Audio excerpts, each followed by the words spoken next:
우리 옆 사람에게 예수님 부활하셨습니다. 그래서 나도 승리했습니다. 할렐루야. 예수님 부활하셨습니다. 아멘. 오늘 지금 우리가 이 자리에 있는 이유는 예수님이 부활하셨기 때문에 의미가 있습니다. 만약에 예수님이 부활하지 않으셨다면 우리는 이 자리에 잘못 온 겁니다. 이 자리에 있어서는 안 됩니다. 베드로는 고린도서 15장에서 만약 예수님이 부활하지 않았다면 우리의 믿음도 헛되고 우리의 전하는 것도 헛되고 이 세상에서 가장 불쌍한 사람이 될 것이라 하셨습니다. 예수님이 부활하지 않으셨다면 이 자리에는 여러분 제일 불쌍한 사람이에요. 이 좋은 계절에 바깥으로 놀러 가야죠. 기쁜 곳으로, 육체가 좋아하는 곳에 가야 되죠. 그럼 모든 걸 절제하고 이 자리에 오셨습니다. 왜? 예수님의 부활을 믿기 때문인 줄은 믿습니다. 아멘. 오늘 처음 뵈는 얼굴도 꽤 되는데요. 어쨌든 2014년 부활절 아침에 주의에 전해온 여러분들에게 환영을 하고 오늘 말씀이 끝날 때, 이 예배가 끝날 때 나의 죄를 위해 죽으시고 무덤에 장사되었다가 3일 만에 부활하신 예수 그리스도, 믿음으로 제사함과 구원받아 영원한 천국을 약속받는, 천국을 소유한 은혜가 있고 이미 구원받은 우리에게, 세상에 지쳐진 우리에게 예수의 부활의 삶이, 그 예수의 부활의 승리가 우리의 삶에 새로운 다시 동력과 에너지로 우리 삶을 다시 새롭게 하는 그 새 생명으로 충분한 그런 감격과 감동이 있기를 주님의 이름으로 간절히 축원합니다. 지금 우리는 국가적인 슬픔을 당하고 있습니다. 여러분 순간순간마다 그 어려움을 당한 이들에서 기도하십시오. 사람의 무능력함을 깨닫습니다. 바람 앞에, 그 환경 앞에 꼼짝도 할 상하지 못하고, 물론 이번엔 대부분 인재라고 말합니다. 사람이 정말 제대로 했더라면 그런 많은 인명이 죽었을까? 아니면 저렇게 지금 아직도 해결하지 못한 그런 고통이 있을까? 그러나 예수님은 자신을 십자가에 내어 버림으로 말미암아 인류를 죄와 사망에서 구속한 줄로 믿습니다. 이 세상 가운데 오직 소망은 예수인 줄로 믿습니다. 중요한 것은 지금까지 우리가 그렇게 살아오셨나 이 말이에요. 예수가 나의 소망이고 예수가 나의 모든 것이고 예수가 나의 모든 동력이고 내 모든 삶의 문제의 해답인 것을 그래 믿고 살아오셨단 말이에요. 저는 이 아침에 이 찬양을 들으면서 아침에 이 시간 조금 전에 앉아있는데 그렇게 감동이 되고 감격이 될 수가 없고, 내 수치와 연약함과 실수와 부족함에 불구하고 주님 여전히 나를 사랑하시고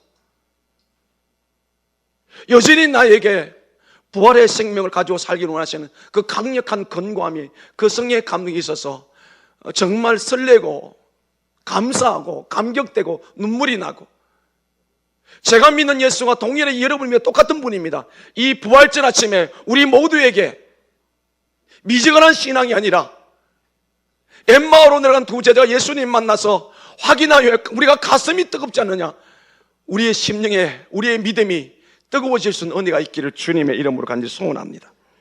저는 2014년 부활절 이 아침에 예수의 부활에 대해서 증명하려고 이 자리에 서질 않았습니다. 제가 우리 교회에 와서 부활절에 대한 설교를 쭉 살펴봤습니다. 이 부활절이 되면 두 가지 설교 형태가 나옵니다. 하나는 계속 부활절을 증명을 합니다. 예수님이 이렇게 부활했고 이렇게 부활했고. 근데 제가 제 설교를 살펴봤더니 제 설교는 그랬습니다. 부활을 믿으면 이런 삶을 살아야 된다. 부활 신앙과 삶에 대한 이야기를 계속했습니다. 저희 교회가 그럴 수밖에 없던 사연이 있었습니다. 성도의 수가 적었고 그대야 믿는 사람의 전도가 잘 안 되기 때문에 그런 메시지를 전할 수밖에 없었습니다. 저는 오늘도 여전히 부활을 증명하려고 하지 않고 부활하신 예수를 전하면서 내가 믿든지 아니 믿든지, 사람이 인정하든지 아니하든지 예수님은 부활하신 줄로 믿습니다.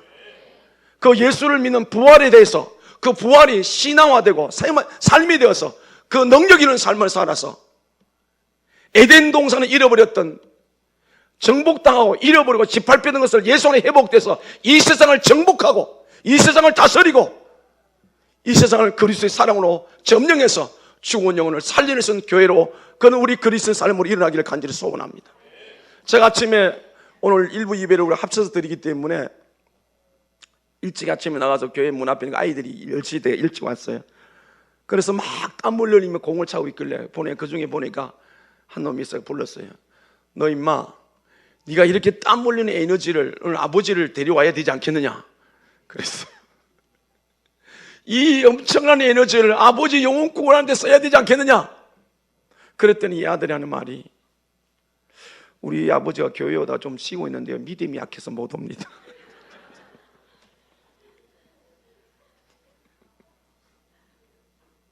믿음이 약해서 못 온다고 그랬어요. 기대합니다. 다음 주는 믿음이 강화돼서 부활 신앙이 있어서 오기를 바랍니다. 4명을 다 세웠어요. 공교롭게도 전부 다 아직 아버지가 예수를 안 믿어요. 그런데 얘들은 굉장히 활동적, 에너지가 철철 넘쳐요. 그래서 제가 돌아서서 그 바깥을 향하여서 간절히 기도를, 하나님 우리 아버지 구원해 주세요. 저는 그 기도 들어준 줄 믿습니다. 어떤 녀석은 컨술에서 기도하고 어떤 녀석은 속으로 기도하고.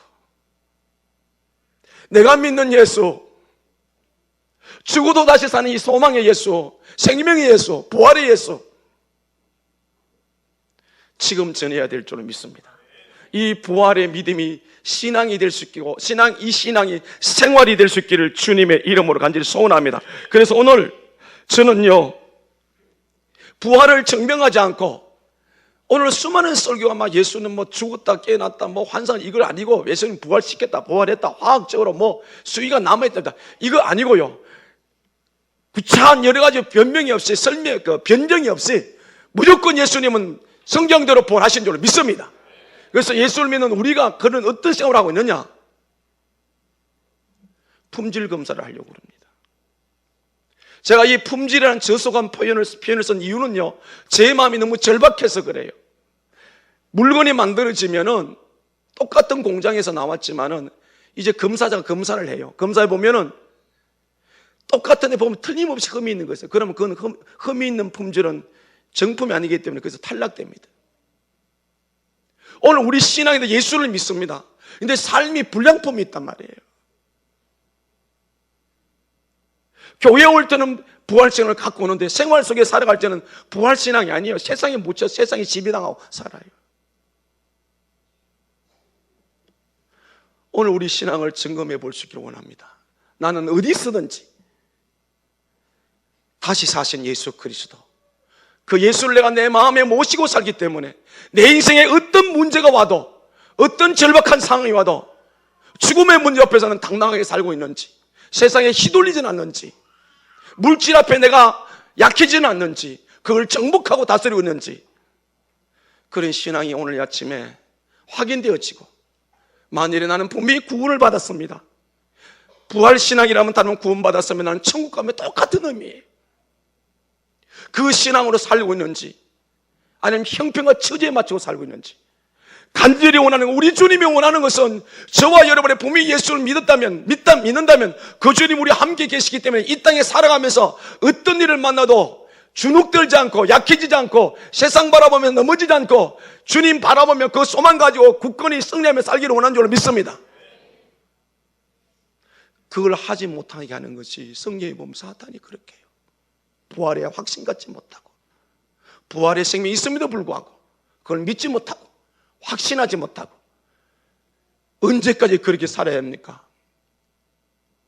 여러분, 우리나라에서 대부분 그 쥐나스를, 인간은 쥐나됐다 이렇게 말합니다. 물고기에서 원숭이에 사람이 있다고 하는데, 짐승과 사람의 다른 점이 뭡니까? 영혼이 있고 꿉니다. 쥐나가 되지 않았던 것 증거가 하나님께서 성령에 명확히 영혼을 주셨다고 그랬어요. 그 짐승에는 영혼이 없어요. 사람에게는 영혼을 사모할 수밖에 없게 되어 있어요. 예수님이 부활하셨어요. 우리 믿음을 점검해 보자니까요. 우리의 믿음의 품질을 검사해 보자니까요. 불량품으로 살면 세상에 짓밟히고 매 세상에 끌려다니고 원망하고 불평하고 낙심하고 좌절하고, 우리 주님은 절대로 그렇게 살기를 원치 않습니다. 우리 안에 성령으로 돌아 계신 주님은 의지하고 의지하면 날마다 우리에게 승리를 주실 줄로 믿습니다. 성도에게 이 믿음 가지고 있으면 고난과 아픔이 내게서 문제가 그게 걸림돌이 아니라 주님께서 내게 더 큰 은혜 주실 이 고난을 허락하셨구나. 할렐루야. 이게 부활신앙이에요.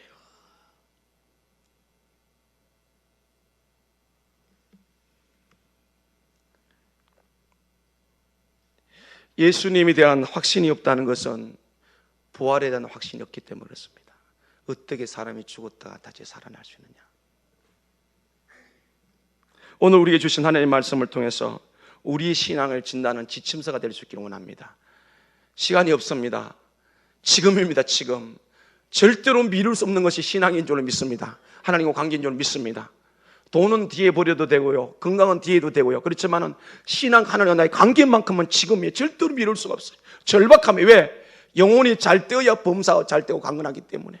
여러분이 범사가 잘 되고 강건해도 영혼이 약해지면 다 잃어버리는, 그러나 다 무너져도 내 영혼이 하나님과 관계만 바로 되면 다 회복될 줄로 믿습니다. 그래서 그 시간이 지금이라고요. 그래서 오늘 주신 말씀을 통해서 2014년 우리에게 주신 이 부활절에 우리에게 주신 말씀을 생각하면서 이 말씀 속에 우리를 찾아보자고. 나는 지금 어디에 서 있는지. 13절을 보면 이렇게 시작합니다. 그날에 그랬어요. 여기서 그날은 어떤 날입니까? 예수님이 십자가 지시고 죽으셨다가 부활하신 그날입니다. 그날에 예루살렘에서 엠마오로 내려가는 두 사람이 있었어요. 예수님이 12명의 제자는 아닙니다. 글로바고인데요. 내려가는데 이들이 내려가는 것은 기쁨으로 고향으로 돌아가는 것이 아니라 슬픔과 좌절과 낙심 때문에 고향을 돌아가는데 25리라고 그래서 정확하게 성경의 그 25리는 그 거리가 정확하게 11.2km예요. 그러니까 장정이 한 3시간 정도 걸을 수 있는 그런 시간입니다. 그 시간에 지금 엠마오로 두 제자가 내려가고 있어요.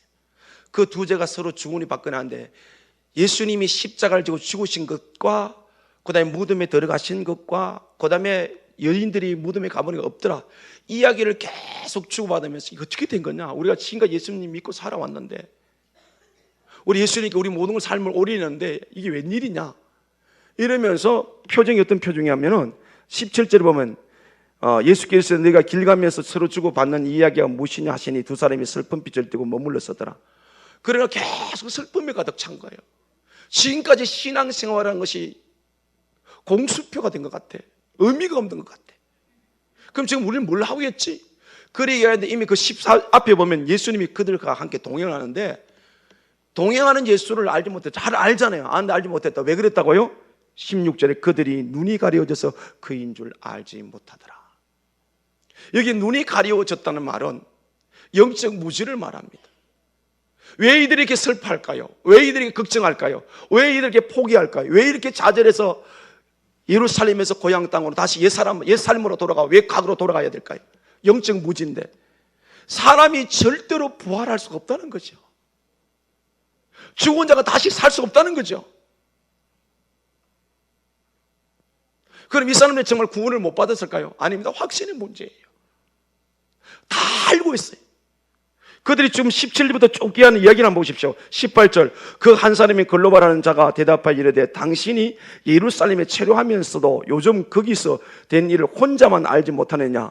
이르시되 무슨 일이냐. 이르되 나사렛 예수의 일이니 그는 하나님과 모든 백성 앞에서 말과 일에 능하신 선지자이거늘 우리 대제사장과 관리들이 사형 판결에 넘겨주어 십자가에 못 박았느니라. 우리는 이 사람이 이스라엘을 속량할 자라고 바라노라. 이뿐 아니라 이 일이 일어난 지가 사흘째요. 또한 우리 중에서 어떤 여자들이 우리를 놀라게 하였으니 이는 그들이 새벽에 무덤에 갔다가 그의 시체를 보지 못하고 와서 그가 살아나셔 다른 천사의 나타남을 보았답니다. 또 우리와 함께한 자 중에 두 사람이 무덤에 과연 여자들이 말한 것 같음을 보아서 예수는 보지 못하였느니라 하거늘 이르시되 미련하고 선지자들이 말한 모든 것을 마음에 드디 믿는 자들이여. 문제가 뭐예요? 왜 확신을 못합니까? 오늘도 이 두 사람처럼 이 아침에 말씀을 들으면서도 하나님의 말씀을 드디 마음에 믿기 때문에 요한복음에 가보면 이 부활의 사건에서 제자들이 보고 왔어요. 그런데 왜 못 믿었어? 그들이 성경에 하신 말씀을 믿지 못하더라. 보십시다. 24장 7절 한번 봐봐요. 같이 읽어요. 이르시기를 인자가 죄인의 손에 넘겨져 십자가에 못 박히고 제3일에 다시 살아나리라 하리라 하셨느니라 한데 아멘. 못 믿었어요? 예수님이 십자가에 못 박혀 죽으시고 3일 만에 다시 살아나리라 하리라 하시다, 이걸 지금 안 믿고 있는 거예요. 그래서 예수님이 쭉 성경을 보고 이야기하는, 모세로부터 이야기한 것은 이 성경의 주제는 구원입니다. 구속사입니다. 인간을 구원하는 이야기예요. 하나님이 인류를 창조하시고 에덴 동산에 살게 했는데 하나님 말씀이 불순종함으로 죄를 지어서 마귀의 자식이 되고, 그래서 영원히 지옥 경고를 받는데, 그걸 예수님이 오셔서 그 죄를 대신해서 십자가에 죽으시고 3일 만에 부활하시는데, 누구든지 예수 믿는 죄 사함받는다, 이 이야기를 하면서 그렇게 말한 옆에 있는 함께 동안 예수를 몰라봤어요. 뭐 때문에? 부활이 불가능하잖아요. 부활이 안 믿기지잖아요. 내 이성으로 접근하고 지식으로 접근해 보니까 이게 안 믿어지는 거예요. 그래서 선지자의 말을 마음에 더디 믿는 자들이야. 이 아침에 간절히 소원하는 것은, 사랑하는 성도 여러분, 예수님 말씀을 더디 믿는 사람이 되지 않고 말씀한 대로 그대로 믿기를, 말씀 앞에 아멘 할 수 있기를 주님의 이름으로 축원합니다.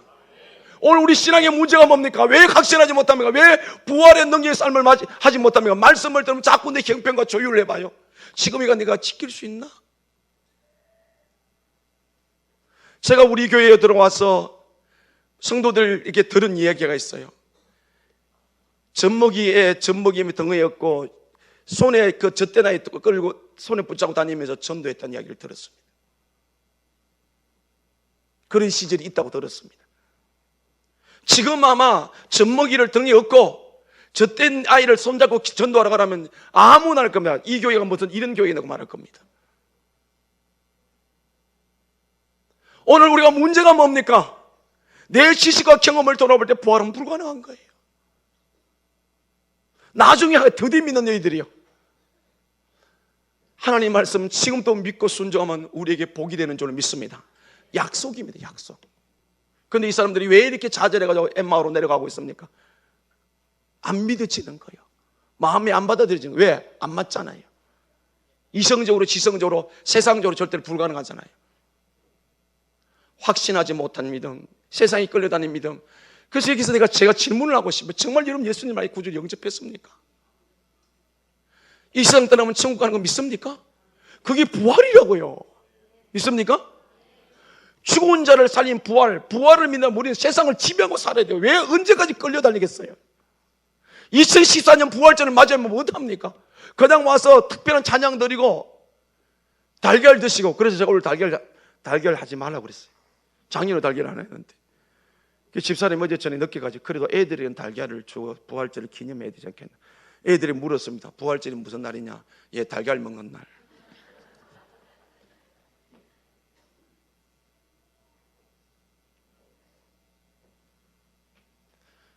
달걀 먹는 날 아니에요. 상징적인 의미가 있죠.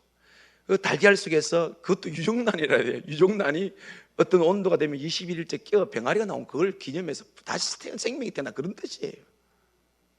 그래서 저희는 오늘도 떡을 들고 전도하러 나갈 겁니다. 더 의미가 좋아요. 예수님은 생명이 떡이라 그랬어요. 이랬던 저랬던 좋습니다. 그러나 이 부활절, 2014년 부활절, 넉 달 동안 부활절 간단히 연습하고, 그래서 하나님께 찬양 올려드리고, 부활절에서 특별한 헌금하고, 또 예수 믿지 않는 친척도 어떻게든 권해서 오고, 좋습니다. 다 좋습니다. 그러나 우리가 확신한다면 부활의 능력의 삶을 살아야 될 줄 믿습니다. 그렇게 안 되는 이유가 뭐예요? 오늘로 엠마오는 세상이야. 왜 세상을 갑니까? 믿어지지 않으니까, 확신이 안 되니까, 말씀에 대해서 의문이 있으니까. 주님의 말씀에 확신 달라고, 믿어지게 해달라고 기도할 수 있기를 원합니다. 이 아이러니가 어떻게 해결하면 좋겠습니까? 분명히 복음을 전에 들었습니다. 구원을 받았다고 말합니다. 죄사함 받았다고 말합니다. 그런데 왜 삶은 안 되냐 이 말이에요. 이게 그래서 참 제가 개인적으로 하나님의 목사로서 고민이 많아요. 두 사람이 같이 맷돌질하다 한 사람은 한 사람 가고, 두 사람이 같이 잠을 자다 한 사람은 가고 한 사람은 남고, 밭에 두 사람이 일하다 한 사람은 가고 한 사람은 남고.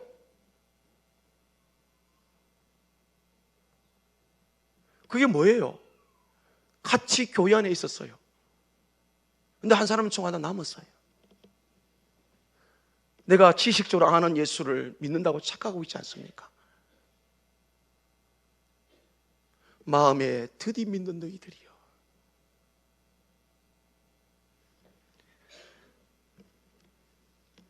이 사람들 뿐입니까?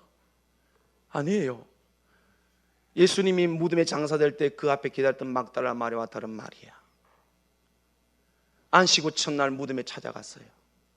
가보니 무덤이 비어 있어요. 빈 무덤을 보고 제자들이 이야기도 제자 왔다 갔어요. 끝까지 남아있는 여인인데 막달라 마리아예요. 막 울면서 뭐라고 말합니까? 우리 예수님 어디 갔냐? 우리 주님 어디 갔냐? 무덤 속에서 예수님을 찾고 있어요.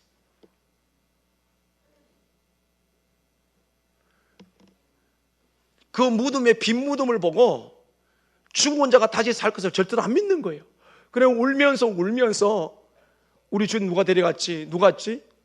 그때 설득 들어오면 사람이 한 사람 썼는데 그 동산직인 줄 알고 우리 주를 누가 데리고 왔습니까? 예수님 말하는데도 그 음성 못 알아들어요. 이게 오늘 이 엠마오라는 두 제자, 그 다음에 예수님을 보고 예수님 음성을 듣도 못 알아듣는 거. 왜? 내 자아가, 인간적인 자아가, 내 생각이, 인간주의적 생각이 하나님의 음성을 들리지 않게 하는 거예요. 저는 2014년 부활절 이 아침에 우리가 여기서 좀 일어설 수 있길 주님을 간절히 소원합니다. 보시면 엠마오 제자들 어떻게 합니까? 일어서서 예루살렘으로 돌아가니. 우리 신앙이 일어서야 돼요. 언제까지 내게 맞추고 내 형편에 맞추고 살아가겠어요? 이 이율배반제가 믿는다 말하면 삶은 절대로, 제가 이제 뒤에 볼 말씀을 드릴 거예요. 주의 안 되고 여전히 내 생각으로 사는 거예요. 중요한 것은 예수님 생명 주셔서 믿게 하신 하나님은 저와 여러분이 이 세상에 절대로 그렇게 살기를 원치 않는다는 거죠. 당당하게 살기를 원한다는 거죠. 이기며 살기를 원한다는 거죠. 내 형병을 하나님 믿는 믿음으로 극복해서 승리의 나팔을 불기를 원한다는 것이죠. 반드시 이 은혜가 우리 안에 있기를 주님의 이름으로 간절히 소원합니다. 뭐 이 사람뿐만 아니죠. 20장 요한복음 20장 19절에 가보면은 제자들이 모여가지고 유대인들이 두려워가지고 문을 꼭 닫고 가만히 숨어 있어요. 그게 신앙 고백한 베드로도 있어요. 주는 그리스도 살아계신 하나님의 아들이십니다 하고 마태복음 16의 16절에 주라고 고백을 했어요. 여러분, 이런 베드로가 결국은 예수님 잡히시는 걸 보시면서 세 번이나 부인한 마지막 저주 명세 모른다는 이유가 뭡니까? 부활에 대한 확신이 없어서 그래요. 왜? 그 근거가 마태복음 16장에 보면 있는데요. 예수님이 그 베드로의 고백을 듣고 천국 열쇠를 준다고 말하면서 하신 말씀이 뭡니까? 22절에 내가 대제사장과 서기관들부터 고난을 받고 죽었다가 3일 만에 다시 살아날 것이다. 그때 최초로 예수님이 이 땅에 오신 것을 말씀했습니다. 하니까 베드로가 갑자기 항변하며 절대로 그런 일이 일어날 수가 없습니다. 이렇게 말해요. 그 예수님이 뭐라고 말합니까? 사탄아 내 뒤로 물러가라 그랬어요. 그럼 베드로는 뭐만 믿고 싶어요?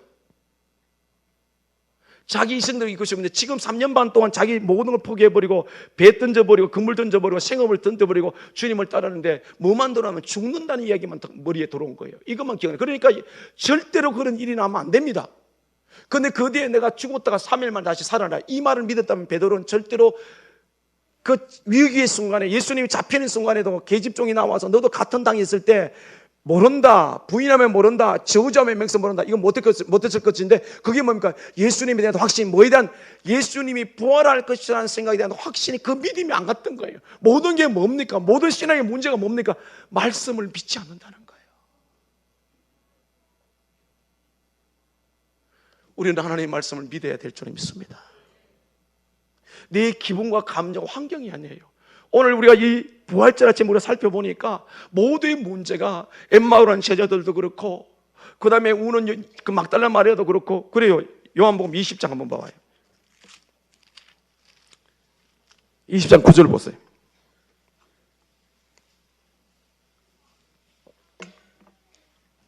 같이 읽어 시작. 그들은 성경에 그가 죽은 자 가운데서 다시 살아나야 하리라 하신 말씀을 아직 알지 못하더라. 아멘. 뭐가 문제입니까? 성경에 그가 죽은 자 가운데 다시 살아나려 하신 말씀을 아직 알지 못하더라. 아멘. 저와 여러분의 믿음의 근거가 뭐예요? 고린도전서 15장을 한번 보십시다. 고린도전서 15장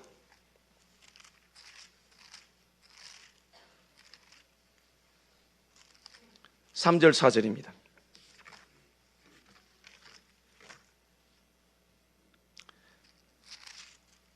같이 읽어요. 시작. 내가 받은 것을 먼저 너희에게 전하였느니 이는 성경대로 그리스도께서 우리 죄를 위하여 죽으시고 장사 지낸 바 되셨다가 성경대로 사흘 만에 다시 살아나사. 아멘. 바울 사도에 의해서 유럽으로 복음이 전해졌고 그 복음이 2000년 만에 우리나라까지 들어온 줄로 믿습니다. 바울이 받은 게 뭐예요? 내가 받은 것은 너에게 먼저 전하노니 이는 성경대로 그리스도께서 우리 죄를 위하여 죽으시고 장사 지낸 바 되었다가 3일 만에 다시 살아나서. 아멘. 우리가 믿는 믿음은 여기에 성경에 근거한 줄로 믿습니다. 우리 죄를 위해 죽으시고 장사 지냈다가 3일 만에 다시 살아나왔어.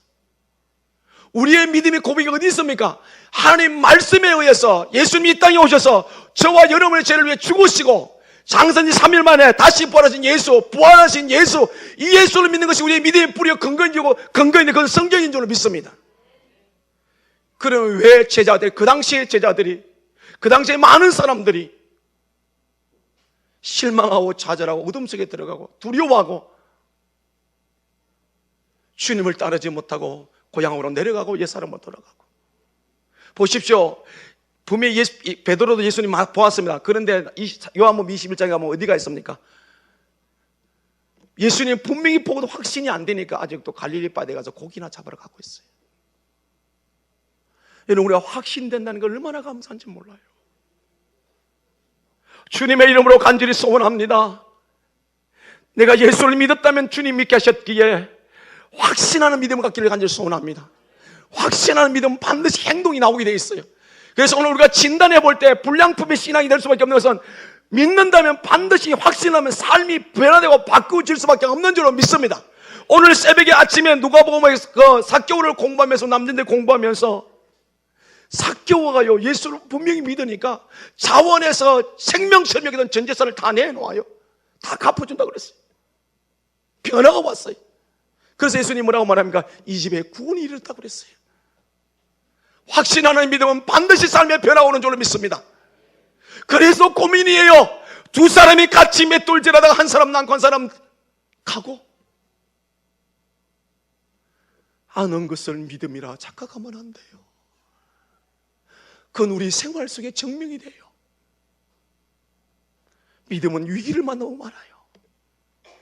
삶을 보면 알아요.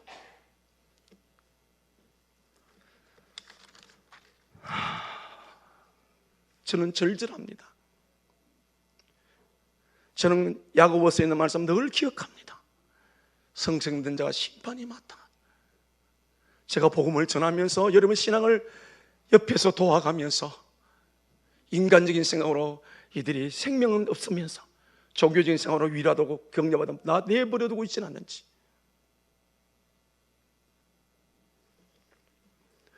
예수님의 부활을 확신한 사람, 마음에 확신한 사람은 첫 번째로 담대합니다. 다른 말로는 환경을 지배하고 삽니다. 환경에 끌려다니지 않아요. 여러분은 지금 어떻습니까? 여러분 형편과 처지에 맞추고는 있지 않습니까? 그럼 여러분이 마음에 부활에 대한 예수에 대한 확신을 점검해 보셔야 돼요. 제가 믿는 예수 여러분을 위해서 똑같은 분입니다. 말은 잘하지만 결정적인 순간에 선택의 순간에 우리는 예수님을 선택합니까? 세상을 선택합니까? 지금 어디로 가고 계십니까? 성경에도 그렇고 오늘도 우리가 살면서 여러분이 믿음이 예수에 대한 확신, 믿음이 있을 때는 그건 부활에 대한 확신이에요.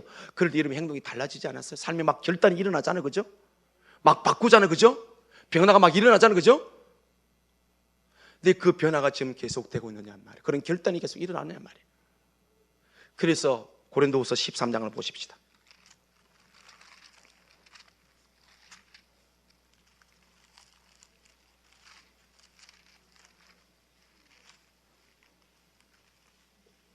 (5절입니다)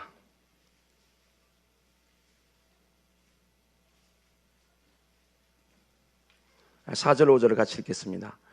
시작. 그리스도께서 약하심으로 십자가에 못 박혀 있어서는 하나님의 능력으로 살아계시니 우리도 그 안에서 약하는 너희에게 대하여 하나님의 능력으로 그와 함께 살리라. 너희는 믿음 안에 있는가? 너희 자신을 시험하고 너희 자신을 확정하라. 예수 그리스도께서 너희 안에 계신 줄 너희가 스스로 알지 못하냐? 그렇지 않으면 너희는 버림받은 자니라. 아멘. 예수를 믿었다면 예수님 우리 안에 오신 줄로 믿습니다. 바울이 두 번째 고린도 교회 편지를 쓰면서 변화되지 않은 그들 향하여 너희 안에 예수가 있는가 시험해보라 그랬어요. 너희 안에 예수 시험해보라. 안 그러면 너희 버리운 자라 그랬어요. 너희들은 착각하고 있다는 거예요. 살아계신 주님 안에 우리가 있고 그분이 내 안에 있고 할렐루야. 그러면 담대해집니다. 아멘. 우리 약할 수 있어요. 그런데 우리가 믿음이 있다는 것, 생명이 있다는 결정적인 순간에는 하나님을, 우리 주님을 의지할 수밖에 없는 줄로 믿습니다. 마지막 헤매다가 믿음이 적을 때는 헤매다가 마지막 카드를 예수를 붙들잖아요. 그러나 확신 있는 사람은 어떤 사람한테 첫 번째 예수 카드가 나온단 말이에요. 그래서 여러분 점검해 보란 말이에요. 어떤 일도 무슨 일도 잘 되든 안 되든 막혔든 열렸든 간에 예수가 언제 내 삶의 첫 번째가 그 수위가 나는 이 방법 저 방법 다 하다가 마지막에 겨우 그래 예수 카드 듭니까? 부활의 확신을 가진 믿음의 확신을 가진 사람은 숨없이 닥쳐오는 오늘도 내일도 상상치 못할 일 다가올 때도 여전히 담대하게 세상을 정복해 나가는 줄로 믿습니다. 우리 하나님이 그걸 원하시는 줄로 믿습니다. 이 시대가 특히 우리 믿음의 담대함이 필요해요. 하나님 책임져 주실 줄로 믿습니다.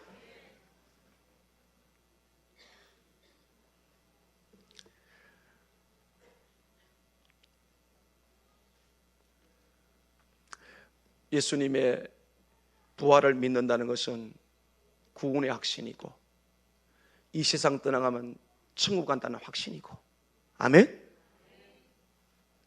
이 땅에 살 때도 예수 그리스도는 믿음의 능력으로 말미암아 모든 걸 할 수 있고 이 모두가 약속인 줄 믿습니다. 그런데 지금 우리는 어디에 서 있는지 우리가 보셔야 돼요.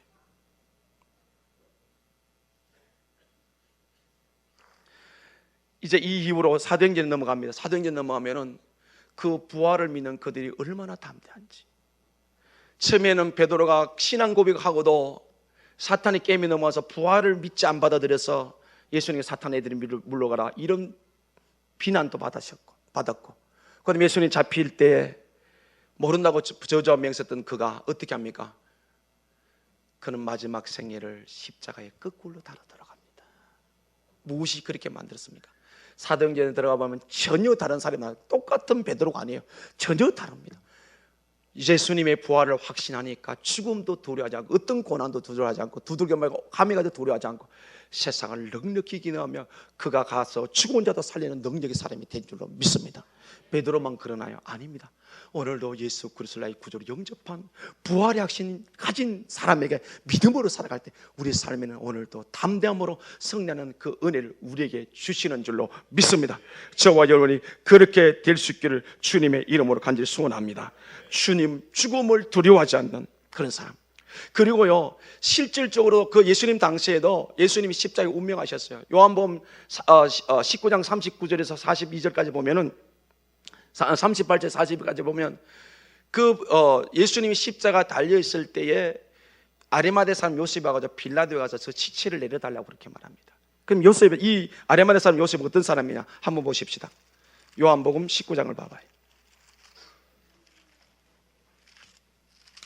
오늘 아침에 제가 이렇게 성경을 곳곳이 참여한 이유는 그냥 부활절이니까 소망이니까 그냥 축복받고 말하라 그렇게 하고 싶지는 않아요. 우리 믿음을 점검해서 정말 어디에서 정확히 진단해보고 정말 부활신앙으로 살자는 그런 의미에서 성경을 찾아봅시다. 누가복음 요한복음 19장 38절에서 40절 같이 읽어요. 시작. 아레마대 사람 요셉은 예수의 제자이나 유대인이 두려워 그것을 숨기더니 2일 후에 빌라도에게 예수를 시체를 가져가기를 구하며 빌라도가 허락하는지라 이에 가서 예수의 시체를 가져가니라.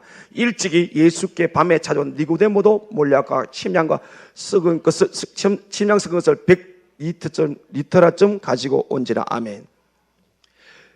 성경대로 예수님이 우리 죄를 위해 죽으시고 무덤에 장사를 대해야 되는데 이 일을 누가 했는가 하면은 아리마대 사람 요셉하고 밤중에 찾은 니고데모였어요.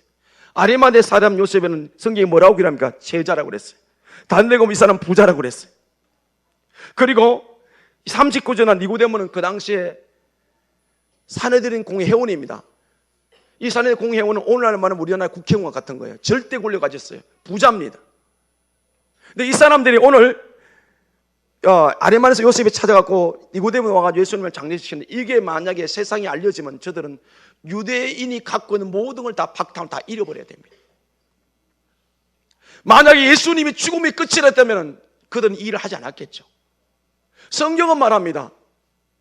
이 아레만에서 요셉을 가리켜서 하늘나라에 대한 그 기대와 대망을 한다고 그랬어요. 하늘나라를 소망하는 여전히 부활신앙이 좀 믿습니다. 오늘 우리는 예수의 부활신앙이 있기 때문에 하늘나라를 소망하면서 사는 거예요.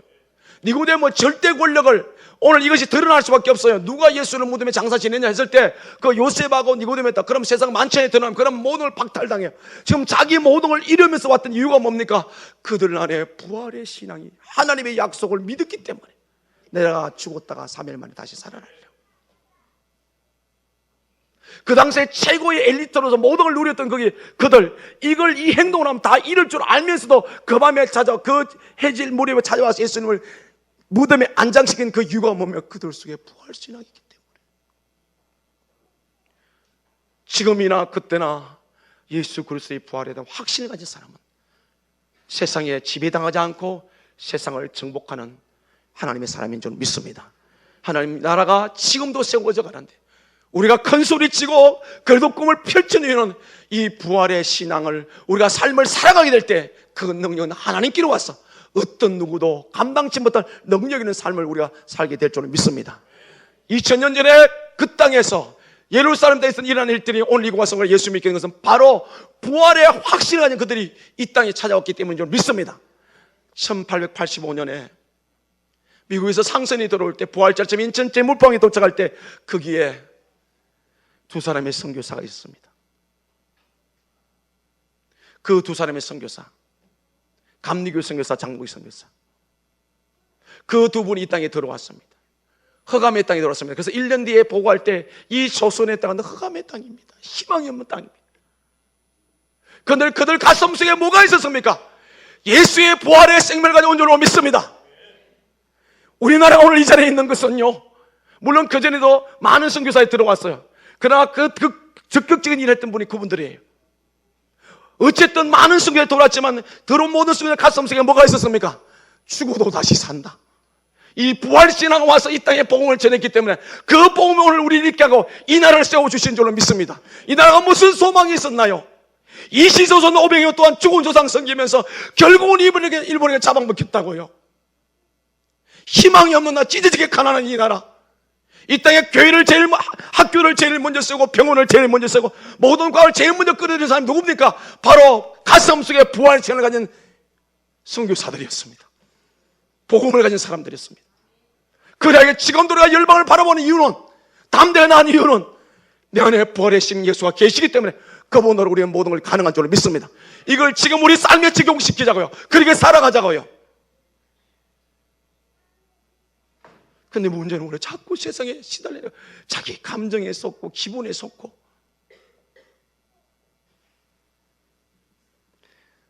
우리 일어설 수 있기를 원합니다.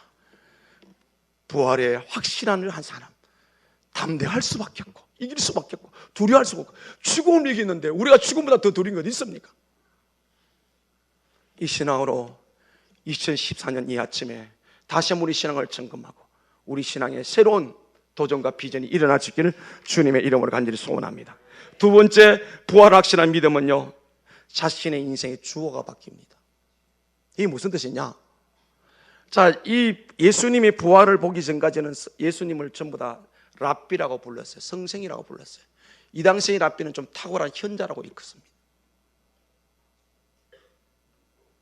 그런데 사도행전에 넘어가면 예수의 부활을 믿고 그런 사람들은 예수님을 주라고 불러요. 로드라고 불러요. 이 주라는 단어 속에 두 가지 뜻이 함축되어 있습니다. 하나는 예수님 내 생명의 주인입니다. 내 영혼의 주인입니다. 그 다음에 또 한 가지는 내 삶의, 내 인생의 주인입니다. 아멘. 여러분 예수님 만났지요? 우리 인생의 주어가 바뀌어야 돼요. 내가 주인이 아니라 예수가 주인이에요. 맞습니까? 그거 한번 살펴보시라고요. 사도행전 이후로 요한계시록까지 예수님을 랍비라고 부른 적이 없어요. 예수를 주라고 말해요. 특히 그 단어를 가장 많이 썼던 사람이 바로 바울 사람이 내가 주 안에서 주 안에서 주 안에서. 예수님의 부활이 확인된 이유는 모든 사람들이 예수 믿는 사람 모두가 예수를 주라고 불렀다고. 내 생명의 내 영원한 생명의 주인이요, 내 인생의 내 삶의 주인이요. 여러분의 인생의 주어가 바뀌었나요? 내가 주인은 아닌지요? 부활의 확신을 갖는 사람은 우리가 인생을 살아보면 알잖아요. 결코 내 인생이 내 마음대로 안 되는 거 알잖아요. 내가 내 인생의 주인이 아닌 것을 알잖아요.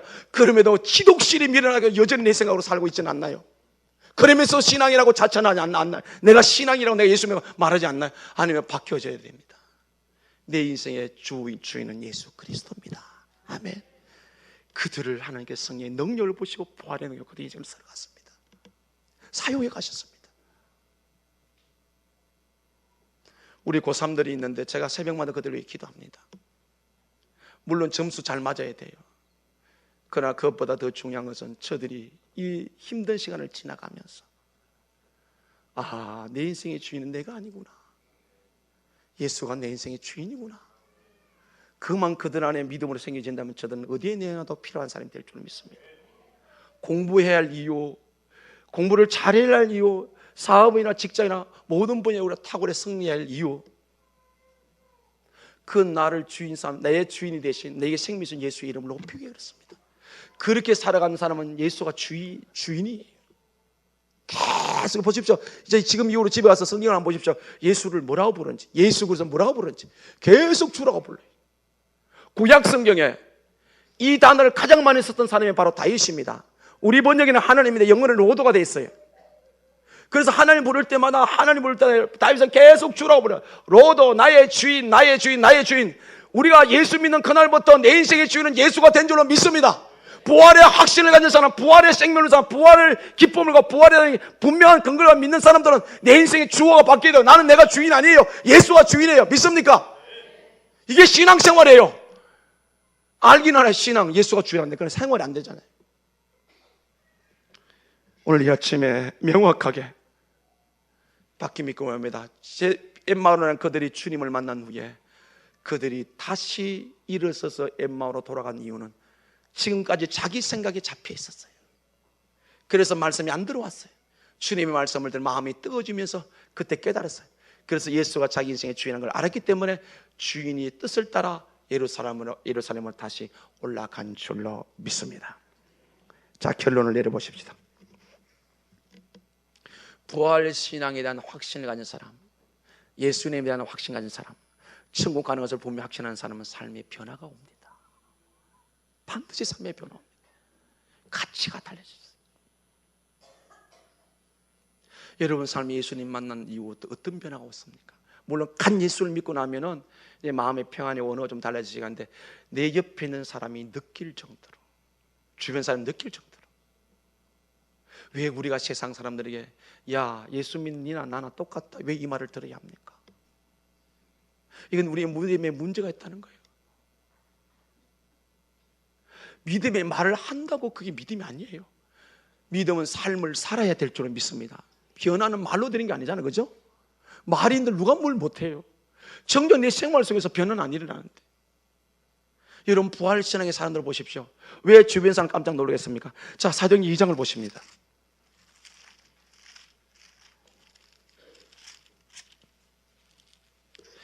(2장) 43절부터 볼게요. 47절까지.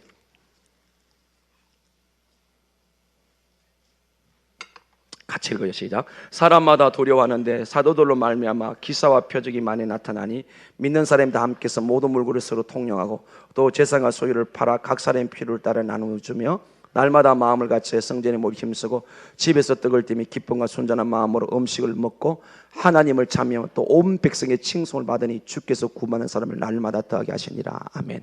이 사람이 어떤 사람이고 집에 가서 읽어보십시오. 이 2장 어떤 장인지.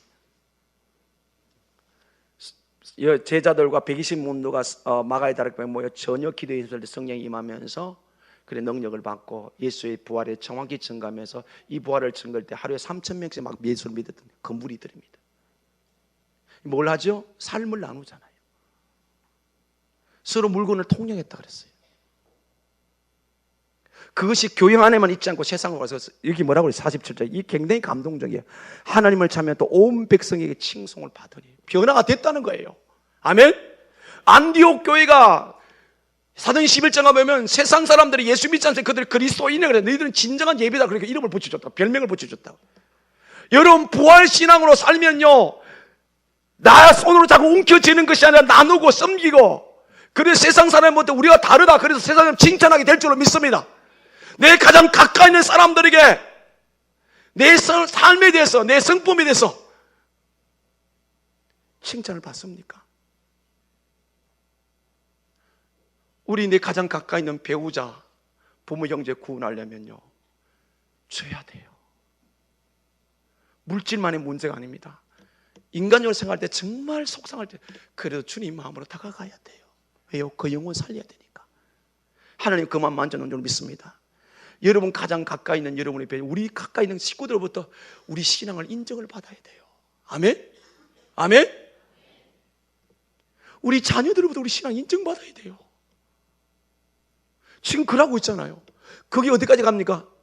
백성들로 칭찬, 세상 사람들 보면 칭찬하는 거예요. 이게 뭐예요? 그들 안에 부활의 생명이기 때문에 그렇게 살아갈 수밖에 없는 거예요.